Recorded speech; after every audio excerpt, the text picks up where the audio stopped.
So guys, are you among the people who have been making a lot of application through either the emails or the websites of various organizations because you want to be employed? So let us discuss something. So most of the time my friends will reach out telling me, help us out to get a job or jobs. But you understand that in the era that we are living, the 21st century, the opportunities are less and population is continue growing, and in some countries you find that the employment sector is reducing. So most of the people are educated, people have skills, but now the opportunities for employment or greener pastures, what people call, a few. So how are you going to stand out as the unique person who is going to get to that employment? So most of the time my friends will tell me, help us get a job.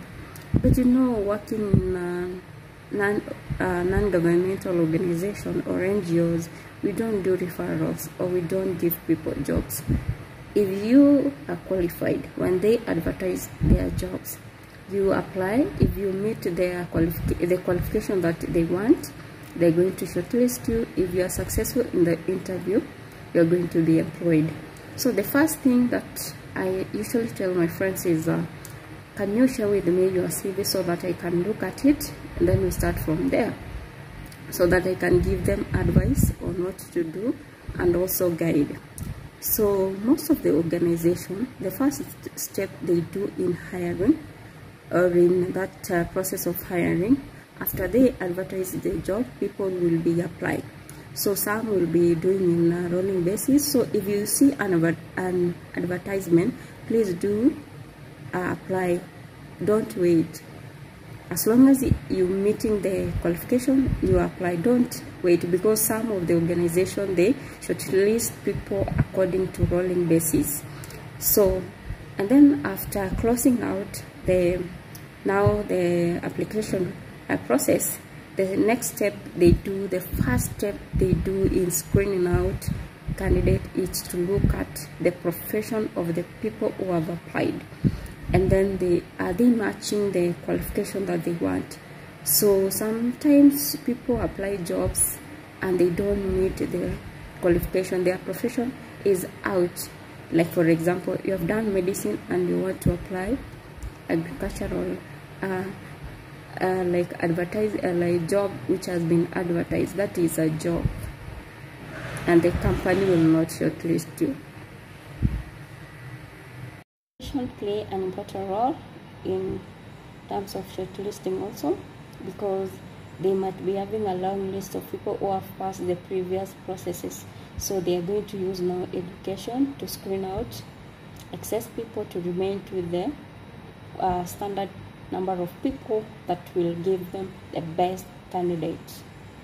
So don't be lied out that don't continue studying because there are no jobs. No, you're supposed to gain as much skills or knowledge as you can. If you have an opportunity to go for a certificate in certain course, you just do it. If you have an opportunity to further your study, do it, as long as it accommodates your life, as long as you can do it, because that is the other thing that employers use to screen out people and get the best candidate. So after that, they now shortlist people, they send emails, and then or some call, some send email, some call and send email. Yeah. So, and most of the interviews since COVID-19 era came, most of the interview you will find that you have 3 sets of interview. You will have virtual with certain panel, and then you will have written maybe, or you start with written and then you go virtual interview, and then you go physical. So depending on the organization and what they need and what they like, the time they have, they can use either 3, or some even can use virtual and they are done, and some even can use written and they are done. Some will use only phone call, some will use physical attendance, that people will go to their workstation offices so that they can pursue their interview. So my advice is this: look at your CV.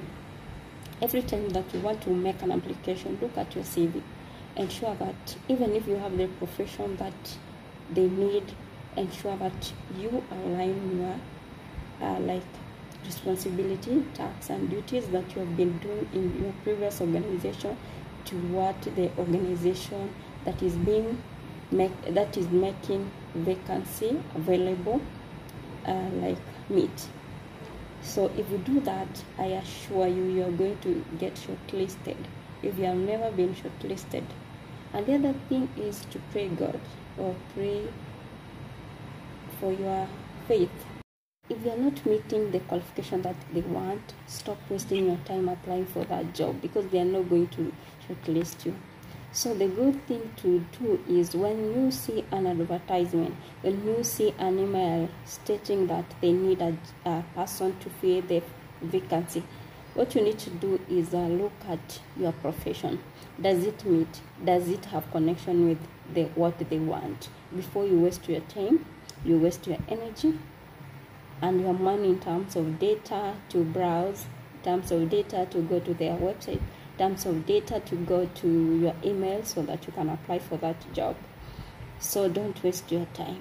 So they look at the profession. Does you meet that skills, that qualification that they want? The next step is they are going to look at the experience. How many years have you been in work? And that work is not just work. It is what is related to the vacancy that they have in their company.